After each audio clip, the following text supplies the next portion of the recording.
નમસ્કાર મિત્રો, તમારું સ્વાગત છે। હાલ ઉત્તર ગુજરાત અને કચ્છ જિલ્લામાં ફરી વરસાદની સિસ્ટમ સક્રિય થતાં જ ભારે વરસાદની શક્યતા સામે આવી ગઈ છે।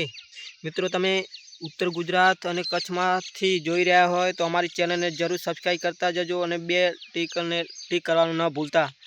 મિત્રો, આગાહી તરફ વાત કરીએ ત્યારે હાલમાં ખેડૂતો પોતાની વાવણી કરી દીધી છે અને વરસાદને અભાવે ખેડૂતોના પાકો સુકાઈ રહ્યા છે, જેના લીધે હવે ખેડૂતોને રાહતના સમાચાર મળી ગયા છે। મિત્રો, આગામી 25 જુલાઈથી 30 જુલાઈ સુધી સમગ્ર ગુજરાતમાં ભારે વરસાદની આગાહી કરવામાં આવી છે।